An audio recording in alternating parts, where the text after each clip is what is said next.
آج کا دن ہماری اس نئی تاریخ میں اس کا ایک خاص مقام ہے۔ آج کا دن یعنی ہم جس طرح 7 ستمبر کا دن مناتے ہیں کہ اس دن قادیانیوں کو غیر مسلم اقلیت قرار دیا گیا، اسی پس منظر میں ہماری اس نئی تاریخ کے اندر 12 اکتوبر کا بھی ایک مقام ہے کہ جب حلف نامہ ختم نبوت کے اندر تبدیلی ہوئی، جس پر پھر آگے ساری تحریک چلی اور فیض آباد تک اور ڈی چوک تک، اس تبدیلی کا جو جرم تھا اس پر ایک بہت بڑے مولوی نے اپنے داڑھی کے ذریعے سے پردہ ڈالنا چاہا، سینیٹر ساجد میر نے۔ اس نے کہا کوئی تبدیلی نہیں ہوئی، یہ ملا شور مچا رہے ہیں، کچھ بھی نہیں ہوا، یعنی ہوا تھا، یہ ساری دنیا جانتی ہے۔ لیکن اس نے جس چیز پر وہ سینٹ کی ٹکٹ ان سے لیتا ہے یا مفادات لیتا ہے، اس نے کہا وقت ہے۔ مالکوں نے کہا کہ کچھ تم حلال کرو جو کھاتے ہو۔ اس نے کہا کچھ بھی نہیں ہوا، میں اتنا بڑا عالم دین، میں چیلنج کر رہا ہوں کہ اگر کچھ ہوا ہے تو میرے ساتھ کوئی مناظرہ کر لے۔ یہ اخبارات کے بیانات موجود ہیں، اور پھر ہم نے چیلنج قبول کیا، یہ بھی سارے اخبارات موجود ہیں۔ پھر وقت جانبین کی پابندی سے، جگہ جانبین کے اتفاق سے 12 اکتوبر پریس کلب لاہور 4 بجے دن اس کا ٹائم جو ہے وہ معین ہوا۔ اور پھر جو وقت قریب آتا گیا، دباؤ آیا کہ ایسا نہ کیا جائے، حالات خراب ہو جائیں گے، لا اینڈ آرڈر کا مسئلہ ہے۔ یہاں تک کہ حکومت اور اس ملک کے اعلیٰ اداروں نے میرے ساتھ رابطہ کیا کہ آپ یہ کام نہ کریں، یعنی انہیں یہ تھا کہ وہ تو آئے گا نہیں، یا آئے گا تو ہارے گا، تو اب اس کی عزت تب بچتی ہے، یا جنہوں نے فراڈ کیا ہوا ہے ان کو تحفظ تب ملتا ہے کہ دونوں ہی نہ آئیں اور اعلان ہو جائے کہ بس وہ ختم ہو گیا ہے۔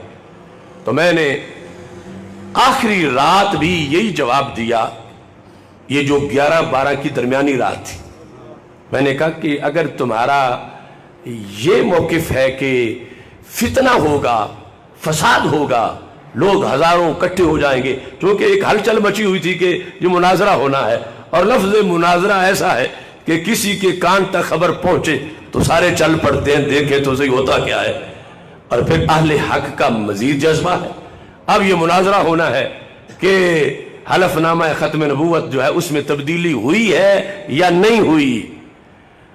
اگر ہونے کے باوجود یہ ثابت کر دیا گیا کہ نہیں ہوئی تو پھر بڑی چوری نہیں پکڑی گئی، چوروں کی موج ہو جائے گی۔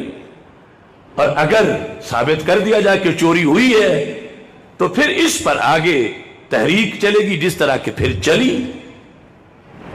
تو اس بیس پر ان کا یہ تھا، چونکہ حکومت تھی ان کی، انہوں نے پھر دفعہ 144 نافذ کر دی۔ اور دفعہ 144 کا اس وقت جب اعلان ہوا، یعنی پہلی رات کو، تو اس کے ساتھ یہ بتایا گیا کہ پنجاب بھر میں دفعہ 144 نافذ کر دی گئی ہے، اور بالخصوص لاہور میں دفعہ 144 کے نافذ ہونے کے بعد اب کوئی مناظرہ نہیں ہو سکتا۔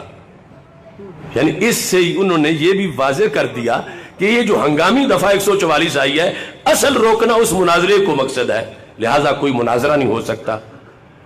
تو اس پر ایک تشویش تھی پورے ملک میں کہ اب کیا ہوگا، کہ اتنا بڑا مسئلہ ہے، حلف نامہ ختم نبوت میں جو تبدیلی تھی، اگر وہ چوری نہ پکڑی جاتی تو آدھے MNA MPA قادیانی بن چکے ہوتے اس کے ذریعے سے، کیونکہ جو تبدیلی تھی اس میں یہ جس وقت ریٹرننگ افیسر جو ہے وہ کاغذات نامزدگی کی جانچ پڑتال ہوتی ہے، تو وہ دن جہاں تک اعتراض کیا جا سکتا ہے کہ یہ تو قادیانی ہے، یہ الیکشن نہیں لڑ سکتا، وہ سب کچھ ختم کیا جا رہا تھا۔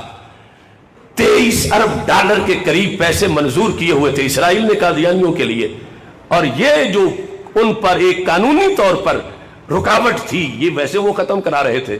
تو پھر یہ ہے کہ پارلیمنٹ پاکستان کی، اس میں کارکنان کی اکثریت MNAs جو ہیں وہ قادیانی ہو، ایک تو حلف وہ جو قادیانیوں کے خلاف آئین میں دفعات ہے وہ ختم ہو، 295C ختم ہو، پاکستان کا اسلامی تشخص ختم ہو معاذ اللہ۔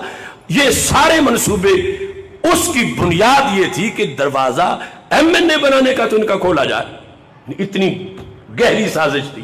اور اس کا دفاع کرنے والا اگرچہ مولوی ہو. تو اس بنیاد پر ایسے حالات میں اللہ کا فضل ہے ہمیں رب نے چیلنج قبول کرنے کی توفیق دی اور اس پر ڈٹے رہنے کی بھی توفیق دی. تو اب چونکہ ٹائم مختصر ہے، اب اگلا دن جو تھا، ابھی میں مرکز صراط مستقیم میں بخاری شریف پڑھا رہا تھا کہ پولیس نے محاصرہ کر لیا. یعنی یہ تاج باغ جو ہمارا مرکز ہے، تقریباً نہر تک جو دونوں راستے ہیں وہ سارے فل تھے. کوئی 1200-1300 کے قریب پولیس کے افراد کھڑے تھے اور سارے ان کے افسران کے ان کو یہاں سے نکلنے نہیں دیں گے، کیونکہ اگر یہ یہاں سے نکل کر ادھر پہنچ گئے تو ہمارا ساجد میر جو ہے وہ اس کے لیے تو بڑا مسئلہ بن جائے گا. کیونکہ ان کی معلومات کے مطابق ساجد میر پہلی شام کو لاہور سے اسلام آباد چلا گیا، اور اس کا بھی باقاعدہ ریکارڈ ہے کہ وہاں ایک پروگرام میں وہ نظر آیا. مناظرہ اس نے لاہور کرنا تھا تو اس نے تو آنا ہی نہیں تھا، تو نتیجہ انہوں نے یہ بنایا تھا کہ ان کو نکلنے نہیں دیں گے. تو ادھر سے وہ کہیں گے کہ ہم تو بالکل تیار تھے، پہنچ جانا تھا، لیکن حکومت نے دفعہ 144 لگا دی ہے، لہٰذا ہم نہیں آئے اور یہ بھی نہیں پہنچیں گے. تو اس طرح وہ جو پردہ چاک ہونے کا خطرہ ہے وہ پھر پردہ پڑ جائے گا. اللہ کے فضل و کرم سے میں اسی مرکز صراط مستقیم سے نکلا، اور جو ٹائم تھا پریس کلب کا اس میں ابھی 3-4 منٹ باقی تھے. ہمارا اعلان یہ تھا کہ ہم 12 بجے مرکز صراط مستقیم میں ختم نبوت کانفرنس شروع کر رہے ہیں. کانفرنس شروع ہو گئی، پولیس ناکے سارے صرف یہاں ہی نہیں، پریس کلب کے ارد گرد رستے میں. لیکن انہیں یہ سہارا تھا کہ وہ تو وہاں کانفرنس شروع کیے ہوئے ہیں اور کانفرنس کے اندر ہی جو کچھ انہوں نے بیان کرنا ہے بیان کرنا. تو اللہ کے فضل سے 4 منٹ ابھی باقی تھے کہ میں ایک رکشے سے نکل کر پریس کلب کے دروازے پہ کھڑا ہو گیا. تو ہم نے باہر سب کو کہا ہوا تھا باقاعدہ کہ سارے قافلے جو آ رہے ہیں وہ مرکز صراط مستقیم آئے، کوئی بھی پریس کلب نہ جائے. لیکن پھر بھی جب میری گرفتاری ہوئی تو 100 سے زائد کارکنان اس وقت اچانک ظاہر ہوئے، اور وہاں ہم نے پریس کانفرنس بھی کی. وہاں ہم نے بورڈ دکھایا کہ یہ ہے پریس کلب لاہور اور یہ ہے 12 اکتوبر اور یہ ہے مناظرے کا ٹائم. اور میں ایک چھوٹا سا خادم ختم نبوت کا یہاں کھڑا ہوں، اور جس نے کہا تھا کہ ہوا کچھ نہیں میں چیلنج کرتا ہوں، میں نے تو قبول کیا تھا، میں نے چیلنج نہیں کیا تھا. لیکن آج باطل بھاگ چکا ہے. اس بیس پر پھر وہاں چونکہ بہت زیادہ پولیس تھی، ہماری گرفتاریاں ہوئیں. گرفتاری سے پہلے ہم نے خود یہ وہ سارا منظر، چونکہ سب پریس کلب کا میڈیا سب کچھ وہ کوریج کر رہا تھا، تو میں نے اس طرح بازو بلند کر کے کہا کہ میں نے کہا میں گرفتاری تو دیتا ہوں لیکن اس شرط پر کہ مجھے تم ہتھ کڑی لگاؤ،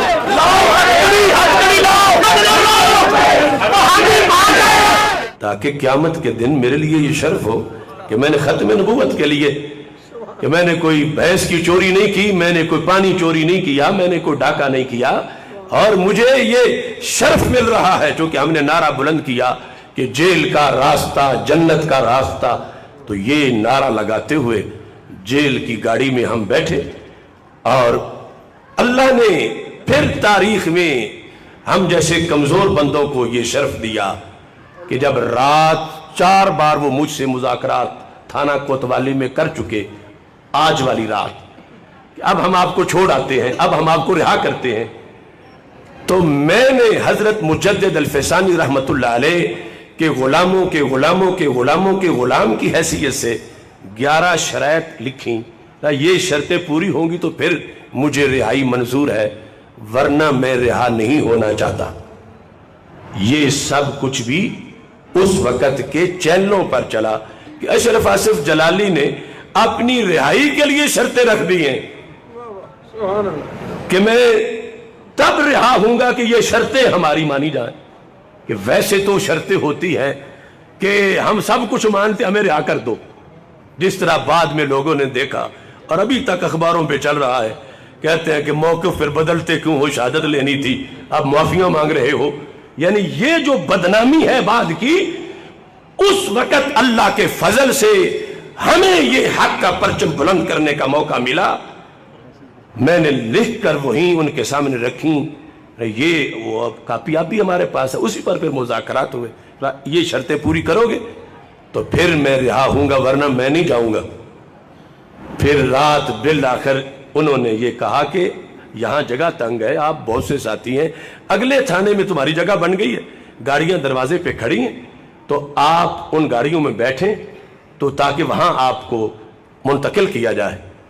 ہم جب باہر نکلے، میڈیا کھڑا تھا، میں نے گفتگو کی اور اس کے بعد گاڑیوں کی طرف بڑھے تو انہوں نے کہا تمہیں تو رہا کر دیا گیا اور یہ گاڑیاں تمہیں چھوڑنے جا رہی. تو میں نے تھانہ کوتوالی کے سامنے اپنی چادر بچھا لی. میں نے کہا کہ ہم اب یہاں دھرنا دیں گے اس وقت تک جب تک ہماری شرطیں منظور نہیں ہوتی. کوئی تقابل نہیں ہمارا حضرت مجدد الفیسانی جیسے اکابر کے ساتھ، چے نسبت خاک را بال میں پاک. لیکن اللہ کے فضل سے یہ پھر اس صدی میں ہمارا ریکارڈ ہے کہ ہم نے رہائی منظور کرنے کے لیے شرطیں رکھی کہ ورنہ ہم نے رہا نہیں ہونا. تم نے گرفتار کیوں کیا ہے؟ اگر گرفتار کیا تو پھر ہمیں پاس رکھو. رہا کرنا ہے تو ہماری یہ شرطیں مانو. اور جب انہوں نے دھوکے سے دروازے سے باہر نکالا، ہم سارے دھکے دیتے رہے کہ دروازہ کھلے. وہ تھانہ کوتوالی کی اتنا خطرناک کہ وہاں تو قیدی دروازہ کھلنے کی منتیں مانتا رہتا ہے، اور یہ عاشقان رسول باہر سے دھکا دے رہے تھے کہ ہم نے پھر اسی تھانے میں رہنا ہے. اور پھر وہاں ہم لیٹ گئے، فجر ہو گئی، دن گزرا، اگلی رات آ گئی، وہیں جمعہ پڑھایا ہم نے. اور اس طرح کر کے یہ تھا وہ پہلا سٹیپ کہ جس پر پوری قوم پھر بیدار ہوئی. اور پھر ختم نبوت کے لحاظ سے ایک اس نئے عہد کے اندر بھی بیداری پیدا ہوئی، اور آج گلی گلی میں تاجدار ختم نبوت صلی اللہ علیہ وسلم کے نعرے لگ رہے ہیں. تو اس طرح کچھ تھوڑی سی کاوش کا شرف ملا، اللہ اسے قبول فرمائے.